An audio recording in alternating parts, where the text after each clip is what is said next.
Before we begin, warning. This is the kind of horror movie that even ghosts would be afraid to watch, and it comes from the mind of James Wan, the master of modern horror. This is Insidious. Are you ready? The movie opens with a terrifying seance. A masked psychic sits in the dark, trying to contact a spirit. Her assistant listens carefully through headphones, monitoring strange energy signals in the room. The air feels heavy. As the man begins calling out the spirit's name, everyone's heart starts racing. Then suddenly, the camera flashes start flickering. A piercing scream echoes through the room, and before anyone can react, something takes control of a young boy's body. The boy is thrown across the room like a doll. His father is violently slammed into a corner. Whatever this entity is, it's far more powerful than they imagined. But how did this begin? It all started when a family moved into a new house. They believed this was a fresh start, a new life. But on the very first night, something felt wrong. Their young son was playing upstairs alone. Suddenly, the attic door slowly creaked open. No wind, no one there. But it felt like something was calling him, pulling him closer. Late at night, holding a small light, the boy walked up into the attic. He looked around. Old boxes, dust, silence. Then he noticed something strange above him. Curious, he climbed up a ladder to reach it, and in the next second, the ladder snapped. He crashed down hard. In pain, he looked up into the darkness and saw a shadow, a figure standing there, watching him.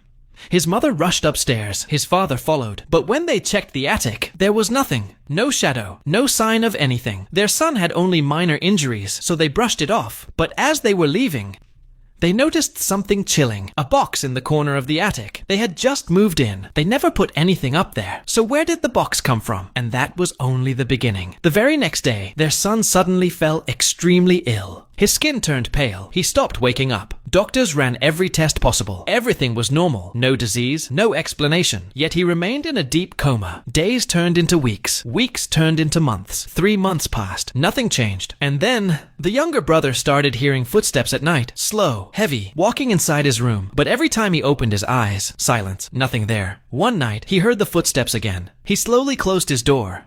The moment it shut, the footsteps returned. Closer. He froze, ran under his blanket, and told his mother everything. But here's the terrifying part. His older brother was still in a coma. So if he couldn't move, who was walking in that room? And that's when the family realizes, this is not about the house. It's not a ghost. It's something much darker. Something that didn't follow them home. Because it was already inside. And what they discover next will take them into a place called The Further. Lisa quickly tells her husband what their younger son heard, but Josh doesn't believe it. It's just a child's imagination, he says. And the moment those words leave his mouth, bang, bang, bang. Loud, aggressive knocking shakes the front door. Josh freezes. Slowly, he walks downstairs to check. He looks outside. Nothing. No one. The street is empty. Confused, he locks the door and goes back upstairs. But the second they enter their bedroom, a piercing alarm goes off, and the front door opens again. Now Josh knows something is wrong. He grabs a metal bat and slowly walks through the dark hallway. Every shadow feels alive. Every sound feels closer. He checks the living room. No one. He shuts the door again. That night, they barely survive the fear, but they still don't understand. This is only the beginning. The next morning, Lisa is changing her unconscious son, and that's when she sees it. A massive bloody handprint beside his leg, as if something tried to drag him away. Her heart drops, and suddenly she remembers. Last night, after Josh went downstairs, she heard a baby crying. She thought it was her daughter, so she rushed into the room. But instead of her child, she saw a dark figure standing behind the curtain, watching her, smiling, now staring at the bloody handprint. Lisa realizes this house is not normal. Something is here, and it wants her son, so she makes a decision. They move out. New house, new start. Problem solved, right? Wrong, because the horror follows them. On the very first day in the new house, Lisa takes out the trash, and through the window, she sees a strange little boy inside the house, standing there, still, staring. She runs inside. No one. Gone. She stands there, confused. They moved. So how is this still happening? Suddenly, a door slams shut by itself. The little boy flashes past again. Lisa slowly follows, her hands shaking. Then she sees it, a wooden rocking horse, moving on its own, back and forth, back and forth. She grabs it to stop it, and right behind her, the door violently swings open. She steps outside, her breathing heavy. She knows now. Moving didn't fix anything. It made it worse. Whatever this is, it isn't attached to the house. It's attached to her son. So she tells Josh they need help, real help. And that's when they call the white-haired woman we saw at the beginning, Elise. She may look calm, but she's one of the most powerful paranormal investigators out there. She walks into their home quietly, slowly scanning the rooms. She doesn't need long. Within minutes, she says, "This house is not haunted." Everyone freezes. Then she looks at the boy lying in a coma. He is. The room goes silent. Elise explains, "Their son is not sick. He's trapped. His soul has traveled somewhere else, somewhere dark, somewhere called the Further. And worst of all, there is a demon watching him right now." She looks up toward the ceiling and says the demon is hiding in the corner above them on the beams, watching, waiting. Elise calls her assistant, and based on what she sees, she has the demon sketched. A red-faced creature with black eyes, sharp claws, and a hunger for souls. This is no ordinary spirit. This is something ancient, something evil, and it wants the boy's body, because if his soul doesn't return, the demon will take his place. Lisa was trembling with fear. She rushed to her son and saw it. The same ghostly figure she had seen before, hovering in the air, almost following her every move. But now, help had arrived. Mei Yi, the white-haired exorcist, entered the house. She explained, "Your son isn't sick. He's a natural star projector." Star projection means his soul can leave his body. Little Xiao thought he was just wandering, but in reality, his soul was lost in a dark, empty space, haunted by demonic forces. This is why all the strange events were happening in the house. Doors opening and closing on their own.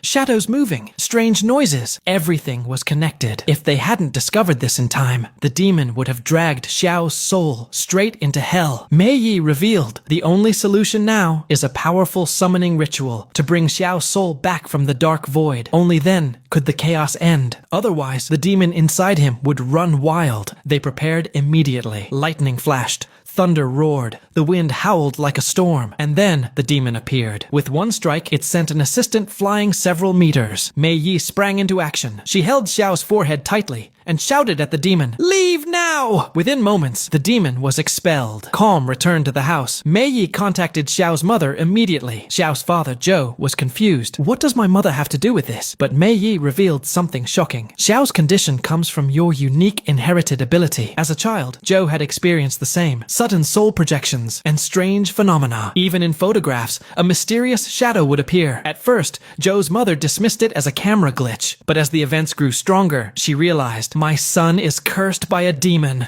To save him, she called Mei Yi. The exorcist performed a powerful ritual, and Zhou's memories and powers were temporarily sealed. Peace returned. Now Zhou understood, and to save Xiao's soul, he must unseal himself and enter the dark void. Only then could the family escape this nightmare. Zhou took a deep breath, and with courage, followed Mei Yi's advice. Now begins the final confrontation with real terror and ghostly forces. The terrifying journey had only just begun. But now, the real danger emerged. Aoi immediately grabbed a bright lamp. Following Mei Yi's guidance, he cautiously stepped into the darkness. As he entered a room, a demon in a wedding dress suddenly flashed past him. Aoi rushed after it, but the deeper he went, the more demons appeared. Crying women in the corners, children vanishing into thin air, and the room itself completely silent, filled with dread. Time seemed to plunge into an abyss. Aoi carefully moved forward, constantly searching for his trapped son. Then suddenly, the sound of a gunshot rang in his ears. He followed the sound back to the living room and saw the motionless demon holding a shotgun. Terrified, Aoi ran, only to stumble upon a red door. He guessed his son might be inside and hurried forward. But in the next moment, another terrifying demon appeared and pounced on him. In the real world, Aoi struggled uncontrollably. Mei Yi's voice guided him,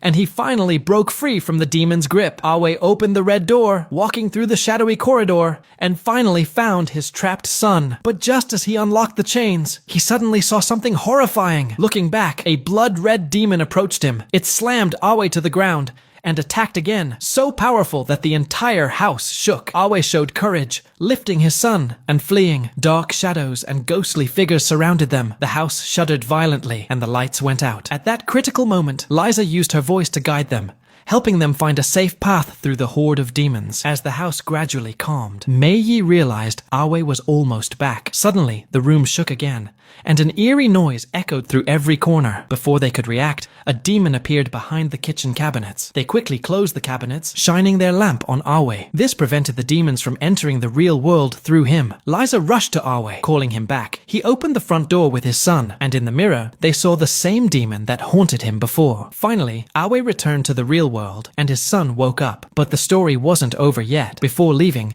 Mei Yi noticed something about Aoi, and quickly snapped a photo. This enraged Awe. In anger, he attacked Mei Yi. Liza rushed over and saw Mei Yi lying pale-faced on the sofa, and Awe's husband was nowhere to be found. Awe searched the house, but all he found was a camera. No doubt, the horror film Mosquito Man masterfully brings fear to life. Without relying on over-the-top effects, the tension and atmosphere alone make it incredibly chilling. That's it for now. If this gave you chills, subscribe and turn on notifications. Hit like if you survived, and comment the part that scared you most. We'll meet again in the next terrifying adventure.